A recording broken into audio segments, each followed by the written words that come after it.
Hi అండి, welcome to my channel Revathi soul. Friends, ఈరోజు మన రెసిపీ వచ్చేసి గోధుమ రవ్వతో కేసరి అండి.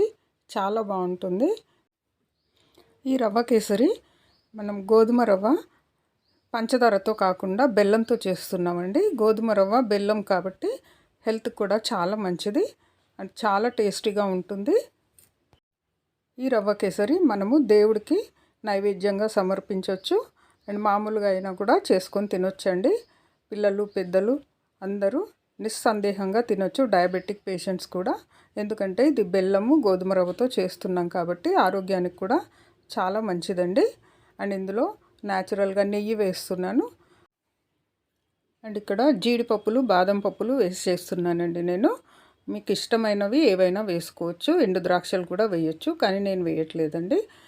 ఈ మాత్రం వేస్ట్ చేస్తున్నాను. మీకు ఇష్టం వచ్చినన్ని వేసుకోవచ్చు, హెల్త్కి కూడా చాలా మంచిది కదండి డ్రై ఫ్రూట్స్. సో ఇవన్నీ కూడా యాడ్ చేసి చేసుకోవచ్చు, చాలా టేస్టీగా ఉంటుంది. ఇప్పుడు ఈ రవ్వ కేసరిని ఈజీగా హెల్తీగా ఎలా ప్రిపేర్ చేయాలో వీడియోలోకి వెళ్ళి చూసేద్దామండి. చూడండి, ఇక్కడ నేను ఫుల్ కుక్ చేసిన తర్వాత ఒక బౌల్లోకి సర్వ్ చేస్తున్నాను. టెక్స్చర్ ఎంత బాగా వచ్చిందో చూడండి, చూస్తుంటేనే తినాలనిపిస్తుంది కదండి.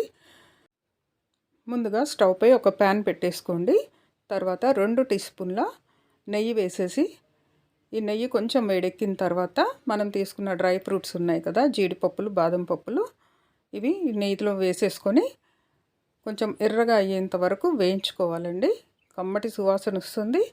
అండ్ ఇవి కొంచెము కలర్ చేంజ్ అయ్యేంత వరకు మీడియం ఫ్లేమ్లో పెట్టి నెమ్మదిగా వేయించుకోవాలి.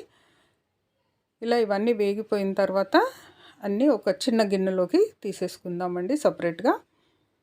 ఇలా ఒక బౌల్లోకి తీసేసుకున్న తర్వాత ఇదే ప్యాన్లోకి ఇంకా కొంచెం నెయ్యి వేసుకోండి. అంటే 1 టేబుల్ స్పూన్ అంతా నెయ్యి వేసేసుకొని 1 కప్పు గోధుమ రవ్వ వేసేసుకోండి.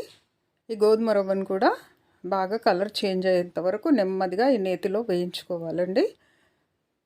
చూడండిగా ఇలా బాగా కలుపుతుండాలి.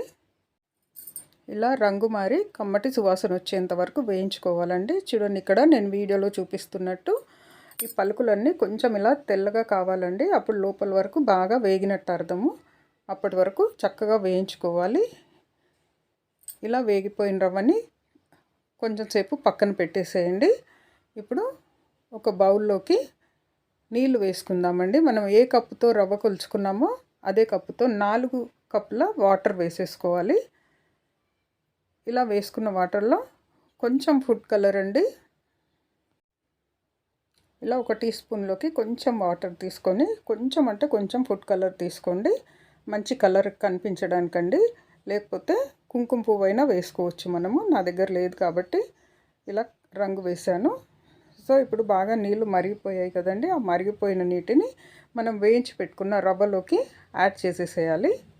చూడండి, ఇలా యాడ్ చేసేసేయండి. మొత్తం 4 కప్పుల నీళ్ళు. 1 కప్పు రవ్వకి 4 కప్పుల నీళ్ళు పోసేసుకోవాలండి. మరిగిన నీళ్ళు, బాగా చల్ల నీళ్ళు పోసుకోవద్దు, బాగా మరిగించిన నీళ్ళు పోసేసుకోవాలి. ఇప్పుడు బాగా కలపండి. చూడండి, చక్కగా ఉడుకుతుంది. ఇలా ఉడకడం స్టార్ట్ అయిన తర్వాత మూత పెట్టేసేయండి. మూత పెట్టేసి ఒక 10 నిమిషాల పాటు మీడియం ఫ్లేమ్లో ఉడికించాలండి. గోధుమ రవ్వ కదా, కొంచెం టైం తీసుకుంటుంది ఉడకడానికి. ఇలా బాగా మనం ఓపికగా ఉడికిస్తేనే ఇది మెత్తగా ఉడుకుతుంది. చూడండి, ఇది ఉడికిపోయిందండి ఆల్మోస్ట్. నేను మూత తీసి చూపిస్తున్నాను మీకు. ఇప్పుడు ఆ స్పూన్లోకి తీసుకొని కొంచెం చేత్తో ఇలా నలిపి చూసుకోవాలండి. మెత్తగా మెదిగిపోయింది, సాఫ్ట్గా వచ్చేసిందండి. ఇప్పుడు మనం ఏ కప్పుతో అయితే రవ్వ తీసుకున్నామో అదే కప్పుతో 1.5 కప్పుల బెల్లం వేసేసుకోండి. కరెక్ట్గా సరిపోతుందండి. ఈ బెల్లం వేసేసిన తర్వాత మళ్ళీ అడుగు నుంచి చక్కగా కలిపేసేయండి. మొత్తం ఈ రవ్వలో కలిసిపోవాలి బెల్లం అంతా. ఈ వేడికే చక్కగా ఉడికిపోయి బెల్లం కూడా కరిగిపోతుందండి. మళ్ళీ ఒకసారి మూత పెట్టేసిద్దాం. బాగా కలిపిన తర్వాత మూత పెట్టేసి ఇంకొక 5 నిమిషాల నుంచి 10 నిమిషాల వరకు అండి ఉడికిచ్చేసేయాలి. చాలా అంటే చాలా బాగా వస్తుందండి. చూడండి, ఇలా మూత పెట్టేసేయండి. ఒక్క 10 నిమిషాలు మీడియం ఫ్లేమ్లోనే ఉడికిచ్చేస్తే ఇలా బెల్లం అంతా కరిగిపోయి ఎంత మంచి టెక్స్చర్ వచ్చిందో చూడండి. ఈ చిన్న చిన్న ముక్కలు కూడా కనిపిస్తున్నాయి కదా, స్పూన్తో నొక్కేస్తే అవి కూడా మెదిగిపోతాయండి. అయినా కూడా మళ్ళీ ఒక 5 నిమిషాల సేపు ఈ బెల్లంతో పాటు ఉడకనిచ్చేస్తే పాకంలో ఉడికినట్టు కమ్మటి రుచి వస్తుందండి. ఇలా ఓపిక్గా చేసుకుంటేనే చాలా టేస్టీగా వస్తుంది. ఈ మాత్రం టెక్స్చర్ చాలండి, ఎందుకంటే ఇది చల్లారిపోతే మళ్ళీ గట్టి పడుతుంది. ఇలా జారుగా ఉన్నప్పుడే స్టవ్ కట్టేసుకోవాలి. స్టవ్ కట్టేసుకొని మీరు డ్రై ఫ్రూట్స్ వేయించి పెట్టేసుకున్నారు కదా, అవన్నీ యాడ్ చేసేసుకోవచ్చు. ముందైతే ఒక 1/2 టీ స్పూన్ యాలకుల పొడి వేసేసానండి మంచి సువాసన కోసం. ఆ తర్వాత ఇంకో 2 టీ స్పూన్ల నెయ్యి కూడా యాడ్ చేసేస్తున్నాను. ఇలా చేయడం వల్ల టేస్ట్ చాలా బాగుంటుంది. అండ్ లాస్ట్లో మనం వేయించి పెట్టుకున్న బాదం పప్పులు, జీడిపప్పులు కూడా యాడ్ చేసేస్తున్నానండి. చాలా అంటే చాలా కమ్మటి వాసన వస్తుందండి. టేస్ట్ కూడా చాలా బాగుంటుంది. తప్పకుండా మీరంతా ఇంట్లో ట్రై చేయండి. అండ్ మనకి గుళ్ళో పెట్టే ప్రసాదంలో రావాలంటే కొంచెం అండి, ఒక బియ్యం గింజంతా పచ్చకర్పూరము ఇలా చేత్తో నలిపి వేసేసేయండి. గుమగుమలాడుతుంది అండ్ టేస్టే వేరుగా ఉంటుందండి. చాలా అంటే చాలా బాగుంటుంది. అండ్ ఇప్పుడు కార్తీక మాసం కాబట్టి అందరూ సత్యనారాయణ స్వామి వ్రతాలు చేసుకుంటారు. ఈసారి నైవేద్యం ఇలా తయారు చేసి పెట్టండి. స్వామివారు ప్రసన్నమై మీరు కోరుకున్నది వరాలన్నీ మీకు ప్రసాదిస్తాడండి.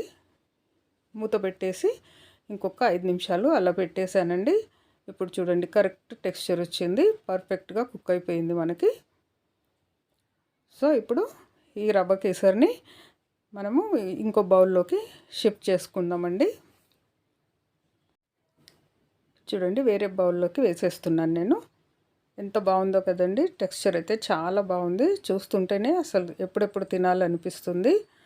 సో తప్పకుండా ఈసారి సత్యనారాయణ స్వామి వ్రతానికి ఇలా ప్రసాదం చేసి స్వామివారికి నైవేద్యంగా పెట్టండి. ఎంతో రుచికరమైన ఆరోగ్యకరమైన గోధుమ రవ్వతో రవ్వ కేసరి రెడీ అయిపోయిందండి. ఐ హోప్ ఈ వీడియో మీకు నచ్చుతుంది అనుకుంటున్నానండి. నచ్చితే నా వీడియోకు లైక్ చేయండి అండ్ ఈ వీడియోని మీ ఫ్రెండ్స్ అండ్ రిలేటివ్స్కి షేర్ చేయండి. అండ్ నా ఛానల్ని సబ్స్క్రైబ్ చేసుకొని నాకు సపోర్ట్ చేయండి ఫ్రెండ్స్. థ్యాంక్స్ ఫర్ వాచింగ్ అండి. మళ్ళీ ఇంకో మంచి కుకింగ్ వీడియోతో మీ ముందు ఉంటానండి. అంతవరకు బాయ్.